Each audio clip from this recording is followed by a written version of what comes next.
दिमाग में होने वाली बीमारी है जिसका असर बॉडी मूवमेंट पर पड़ता है। एक अंदाजे के मुताबिक भारत में करीब 70 लाख लोग पार्किंसन से पीड़ित हैं, लेकिन बहुत कम लोग जानते हैं कि पार्किंसन नाम की ये बीमारी क्यों होती है। आज हम पार्किंसंस के बारे में जानेंगे और इसके इलाज ऑप्शंस क्या हैं उसके बारे में भी बात करेंगे। मैं हूं डॉक्टर सोनिया लाल गुप्ता और मैं हूं डॉक्टर समीर गुप्ता और आपका डॉक्टर्स ऑन कॉल पे स्वागत है।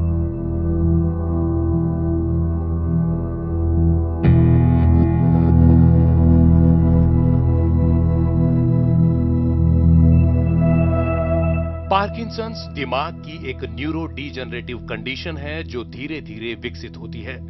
ये बीमारी ब्रेन सेल्स के स्तर पर होती है, खासकर जिस इलाके को सबस्टांशिया निग्रा कहते हैं। शारीरिक गतिविधियों को नियंत्रित करने के लिहाज से ये बेहद अहम होता है।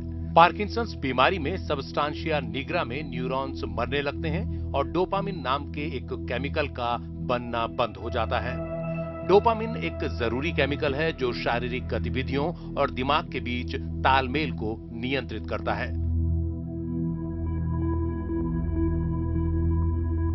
केमिकल की कमी से पार्किंसंस के लक्षण नजर आने लगते हैं।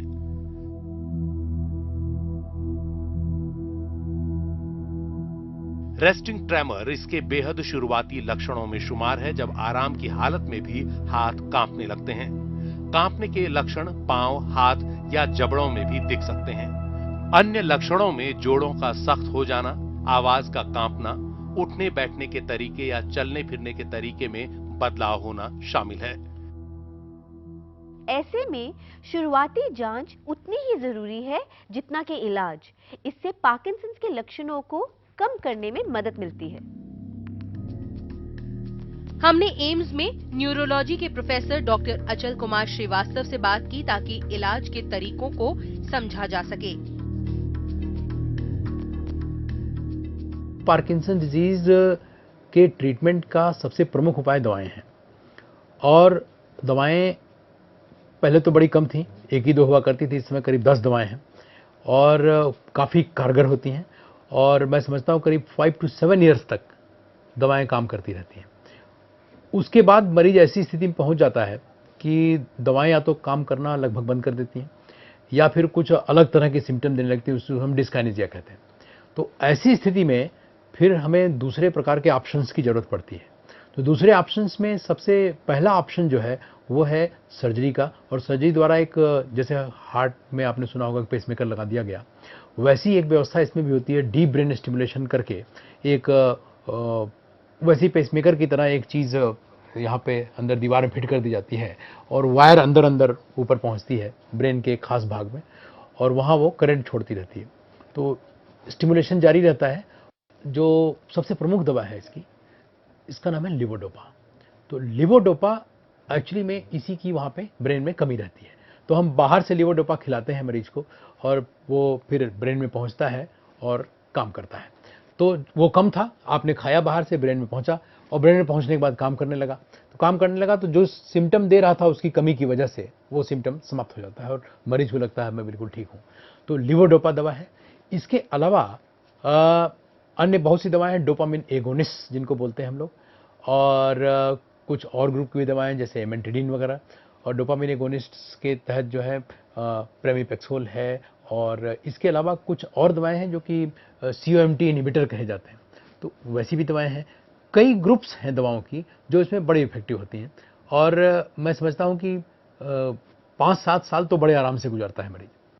वैसे नॉन मोटर सिम्टम्स की अगर हम बात करें तो उसमें जो प्रमुख नॉन मोटर सिम्टम्स हैं उसमें है एग्रेशन, डिप्रेशन और कई बार ऑटोनॉमिक एब्नॉर्मलिटी आ जाती है, यानी कि ब्लैडर की दिक्कत, बावेल की दिक्कत, मतलब स्टूल पास करने की प्रॉब्लम या यूरिन की दिक्कत।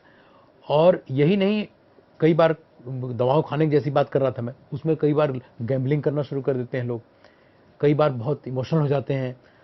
इस तरह के इमोशन से जुड़े हुए सिम्टम, कुछ ऑटोनॉमिक डिसफंक्शंस जो यानी कि यूरिन की दिक्कत और स्टूल पास करने की दिक्कत, ये विभिन्न प्रकार के सिम्टम है। कई बार हेलुसिनेशन शुरू हो जाता है। रेगुलर रूप से एक खास प्रकार के केमिकल की कमी है ब्रेन के एक भाग में, तो हम अपना स्टिमुलेटर लगभग वही भाग में ले जाकर छोड़ देते हैं और वो स्टिमुलेट करता है तो वो केमिकल रिलीज हो जाता है।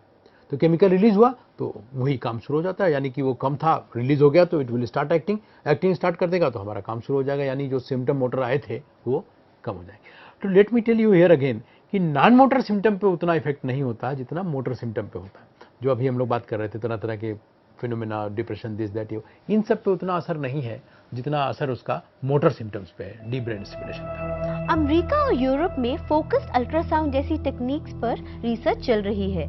उम्मीद है कि पार्किंसन से पीड़ित लोगों के लिए हम ज्यादा रास्ते तलाश कर पाएंगे। फिजिकल थेरेपी और फोकस्ड रिहैबिलिटेशन भी पार्किंसंस के मामले में मददगार हैं, जिससे कि आपकी जीवन शैली में सुधार हो सकता है।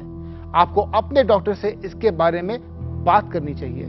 आज के लिए इतना ही, तो मिलते हैं अगले हफ्ते डॉक्टर्स ऑन कॉल पर।